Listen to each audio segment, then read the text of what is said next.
भक्तों, चाहे मर जाना, पर सावन में ये 5 गलती भूल कर भी मत करना। चाहे आपके आगे मौत ही क्यों ना खड़ी हो, लेकिन सावन में ये 5 बुरे काम मत करना। पूरे सावन सोमवार का लाभ नष्ट हो जाएगा। और सावन में बैंगन क्यों नहीं खाते? सावन व्रत में क्या क्या खाना चाहिए भक्तों? सावन में हल्दी से क्यों बचा जाता है? और सावन सोमवार का व्रत ये 3 महिलाएं क्यों नहीं रख सकती? ये सभी बातें आज हम इस सावन की इस वीडियो में बताएंगे। लेकिन उससे पहले कमेंट बॉक्स में भगवान शिव जी का जयकारा लगाते हुए हर हर महादेव जरूर लिखें, लाइक जरूर करें।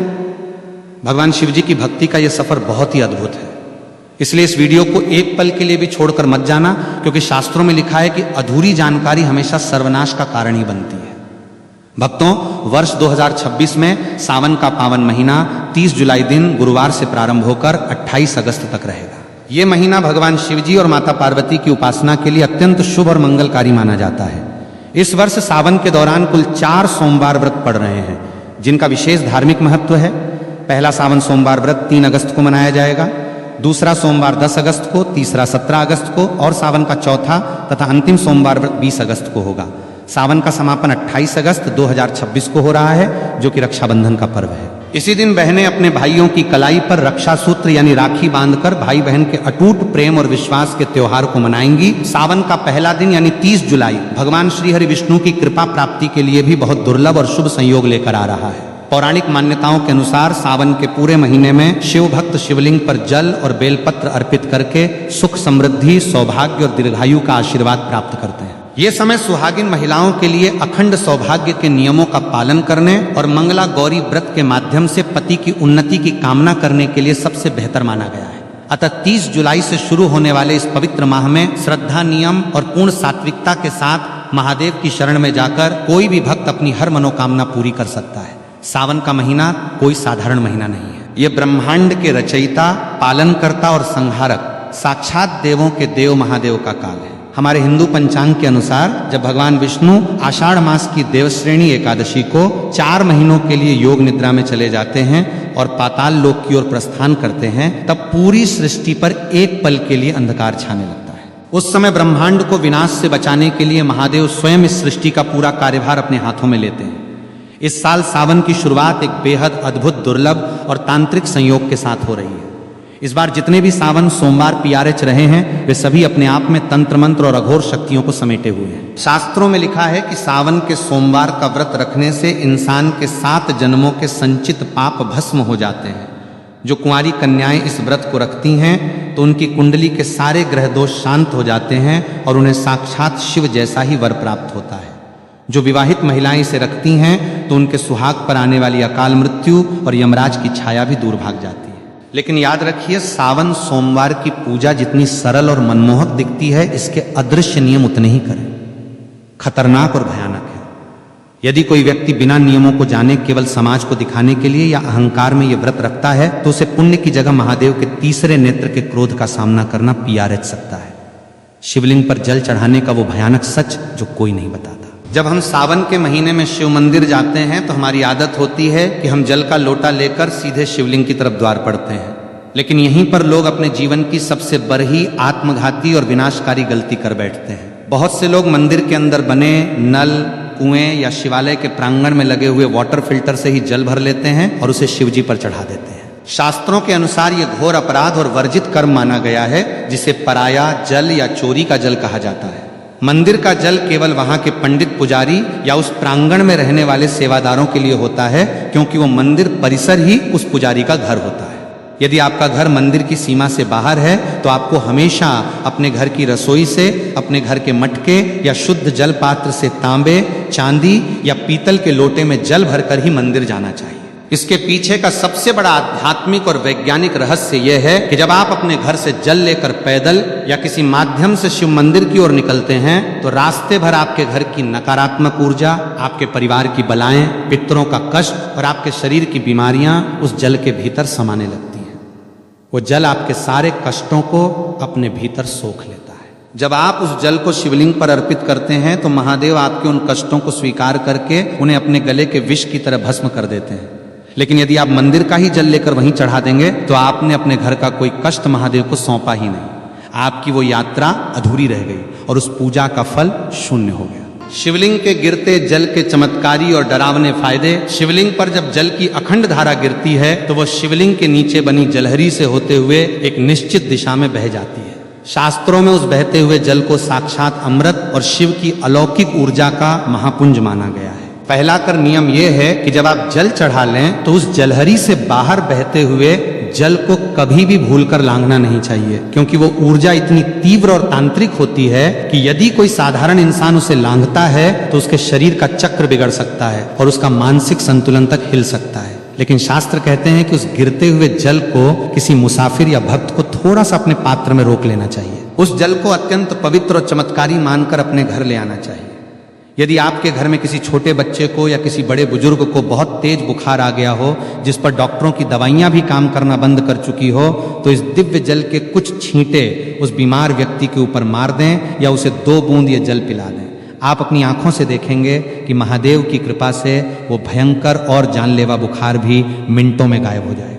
इतना ही नहीं, यदि किसी व्यक्ति की आंखों में हमेशा कीचड़ जाता हो या आंखें लाल रहती हो या जलन होती हो या उम्र के साथ आंखों की रोशनी धुंधली पड़ती जा रही हो, तो इस जल को सुबह सुबह अपनी आंखों पर पलकों के पास लगाना शुरू करें। धीरे धीरे आंखों का सारा भयंकर विकार दूर हो जाएगा और आपकी आंखों की रोशनी इतनी तेज होने लगेगी कि बरही से बरही बीमारी महादेव की कृपा से पूरी तरह साफ और चमकदार हो जाएगी। महाउपाय बेल की जरेज का ताबीज, तंत्र काट और खान पान का करहा पहरा। अब हम बात करेंगे कि घर के आंगन में जल छिड़कने का भयंकर तांत्रिक रहस्य शिवलिंग से लाए गए उस बचे हुए जल को केवल पीना ही नहीं है, बल्कि इसका एक ऐसा प्रयोग है जो बड़े बड़े तांत्रिकों के होश उड़ देता है। यदि आप इस जल को अपने घर के आंगन में, घर के चारों कोनों में, तिजोरी के पास और मुख्य द्वार पर छिड़कते हैं तो आपके घर के आसपास मंडराने वाली भयंकर से भयंकर अदृश्य शक्तियां, भूत प्रेत, अतृप्त आत्माएं और नकारात्मक बाधाएं चीखते हुए उस स्थान को हमेशा के लिए छोड़कर भाग जाती हैं। अगर किसी दुष्ट व्यक्ति ने या आपके दुश्मन ने आपके घर पर कोई टोना टोटका, मूठ करनी या तांत्रिक क्रिया की होगी जिसके कारण आपके घर में बीमारियां और कंगाली रहती हैं, तो शिवजी के इस चरणामृत के स्पर्श मात्र से वो तंत्र उसी क्षण उल्टा घूमकर करने वाले पर वार कर देता है। घर की सुख शांति जो सालों से गायब थी वो वापस लौट आएगी और घर में बरकत होने लगेगी। लेकिन एक डरावनी चेतावनी याद रहे कि इस जल को कभी भी पैर नहीं लगना चाहिए और ना ही इसे किसी गंदे या अशुद्ध स्थान पर रखना चाहिए और ना ही इसे बाथरूम के आसपास ले जाना चाहिए, अन्यथा इसके परिणाम बहुत ही भयानक और विनाशकारी हो सकते हैं। जल और दूध में क्या मिलाकर चढ़ाएं और धतूरे का गुप्त गणित भोलेनाथ को प्रसन्न करने के लिए केवल सादा जल ही काफी है, क्योंकि भोले बाबा आशुतोष हैं। लेकिन यदि आप अपने जीवन की किसी विशेष और बहुत पुरानी और अधूरी मनोकामना को पूरा करना चाहते हैं तो जल में कुछ विशेष गुप्त वस्तुएं मिलाना अनिवार्य है। सावन के महीने में यदि आप शिवलिंग पर गन्ने का ताजा रस या जूस चढ़ाते हैं तो माता लक्ष्मी जी आपके घर में साक्षात बंध जाती है और दरिद्रता कितनी भी बड़ी हो या कर्ज का पहाड़ कितना भी ऊंचा हो, वो महादेव के सामने घुटने टेक देता है। यदि आपको लगता है कि आपके घर में पितृदोष है या राहु केतु की महादशा चल रही है या बनते काम एन वक्त पर बिगड़ जाते हैं, तो जल के अंदर थोड़े से काले तिल मिलाकर AUM नमः शिवाय का 108 बार जाप करते हुए शिवलिंग पर अर्पित करें।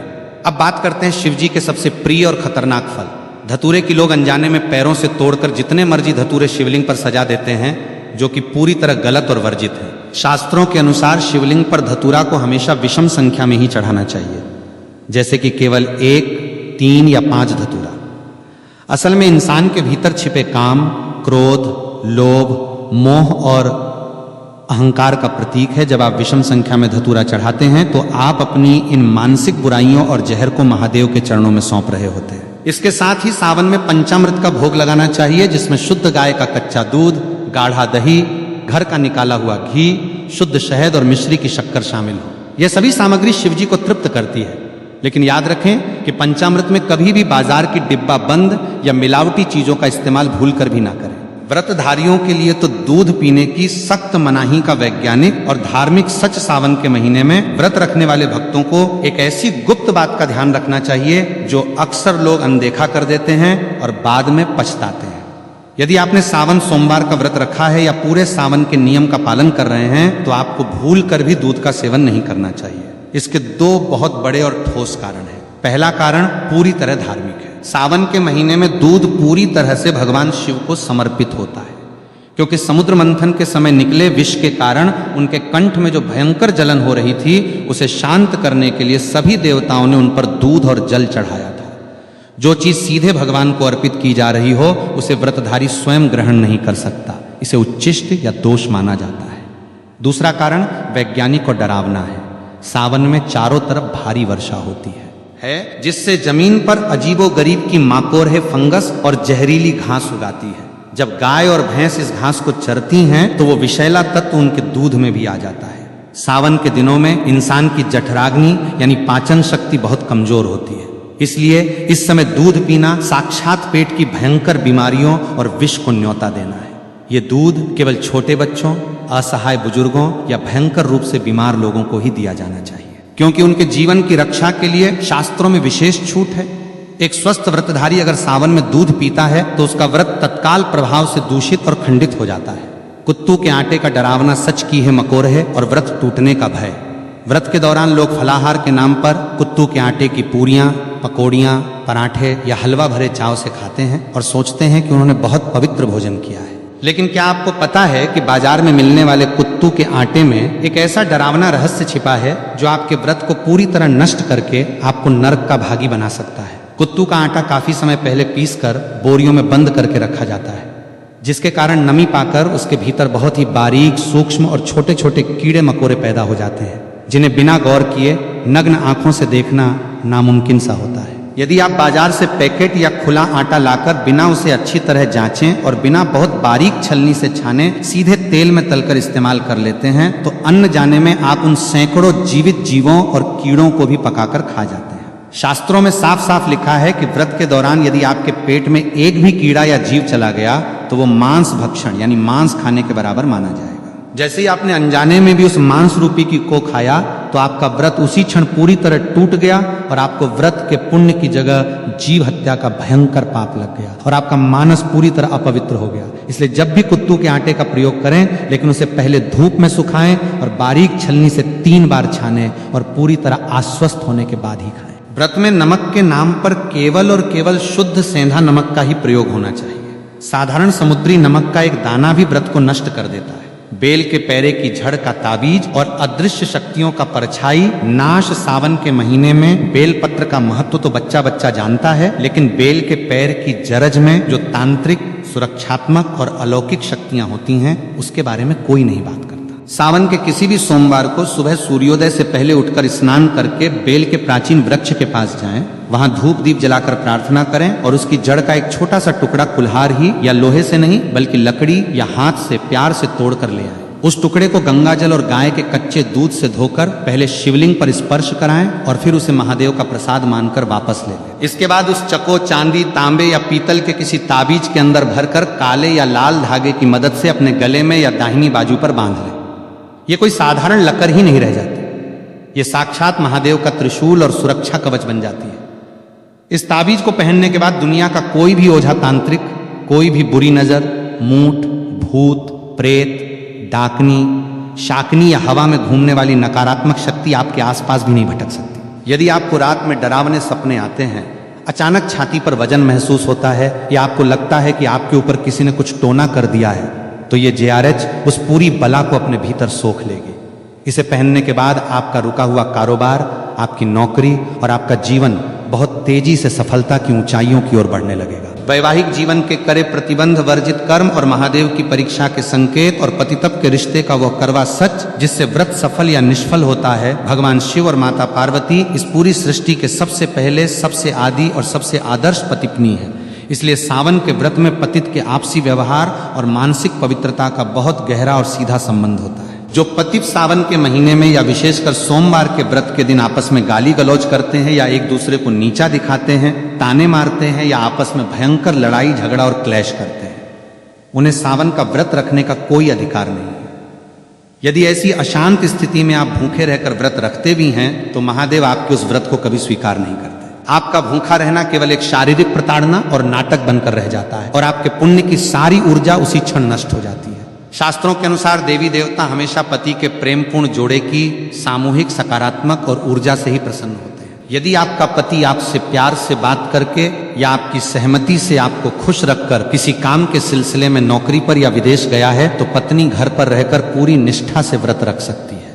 लेकिन यदि दोनों के बीच भयंकर क्लेश हुआ है, पत्नी रोते हुए और पति को गाली देते हुए अपने मायके जाकर बैठ गई है और वहां सावन का व्रत रख रही है, तो वो व्रत पूरी तरह निष्फल है। कोर्ट मैरिज और अधूरी शादी वाली महिलाओं के लिए शास्त्रों का करह निषेध आज के आधुनिक और पाश्चात्य युग में बहुत से युवा कोर्ट में जाकर कागजों पर दस्तखत करके शादी कर लेते हैं और समाज में उसे ही अपना पूरा विवाह मान लेते हैं।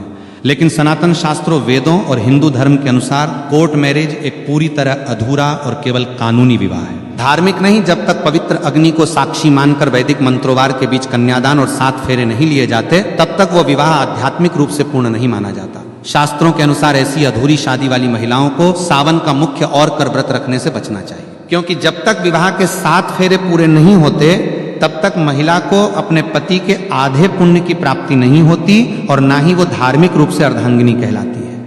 यदि ऐसी महिलाएं व्रत रखना चाहती हैं तो उन्हें पहले विधिवत रूप से भगवान शिव और माता पार्वती जी के सामने 7 फेरे या विवाह की रस्में पूरी करनी चाहिए, तभी उनका व्रत पूर्ण रूप से फलदायी माना जाएगा और उन्हें सौभाग्य की प्राप्ति होगी।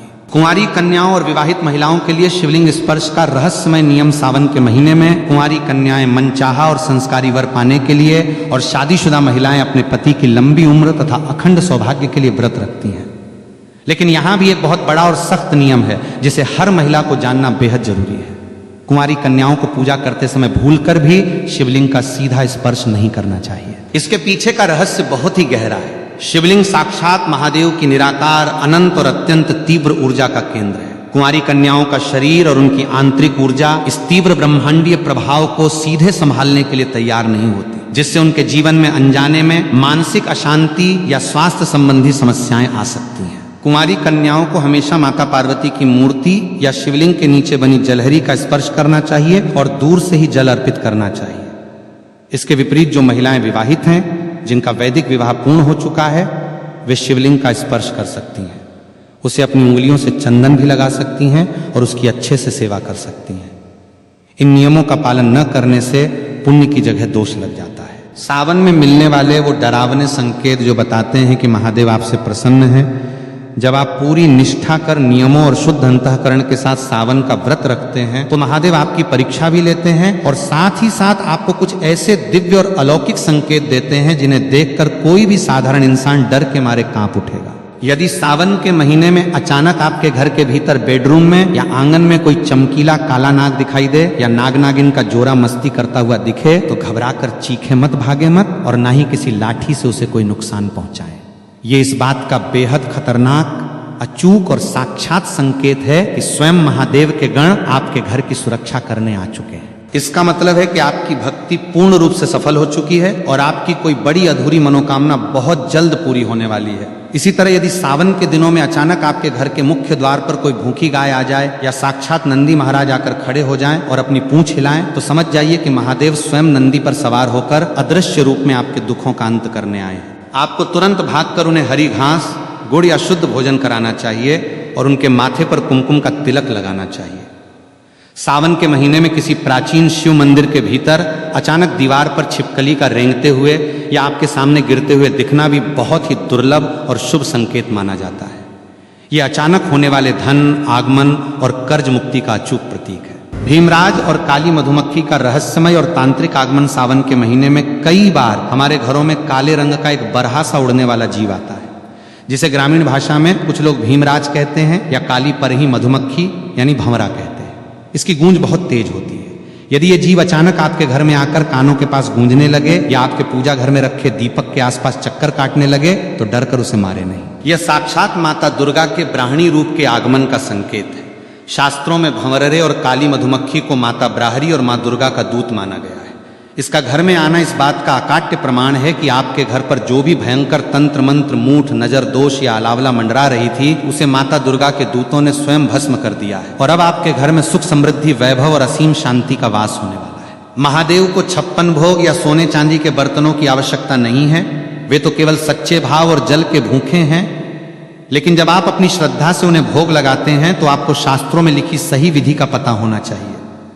सावन में शिवजी को कभी भी बाजार की मिलावटी, केमिकल युक्त या खोए की कृत्रिम मिठाइयों का भोग न लगाएं। यदि आप बर्फी का भोग लगाना चाहते हैं तो वो घर पर शुद्ध दूध से बनी खोए की होनी चाहिए और भूलकर भी उसमें चांदी का वर्क नहीं लगा होना चाहिए, क्योंकि चांदी का वर्क बनाने की प्रक्रिया में कई बार अशुद्ध और वर्जित चीजों का प्रयोग होता है जो महादेव को क्रोधित कर सकता है। शिवजी को दही का भोग लगाना अत्यंत शुभ माना गया है। खासकर सावन के तपते और उमस भरे मौसम में दही पूरी तरह से ताजा होना चाहिए। खट्टा खमीर उठा हुआ या बासी दही शिवलिंग पर चढ़ाने से घर में क्लेश और बीमारियां बढ़ती हैं। पंचामृत बनाते समय दूध, दही, घी, शहद और मिश्री को एक निश्चित पवित्र अनुपात में मिलाएं और उसे तांबे के बर्तन में कभी न रखें।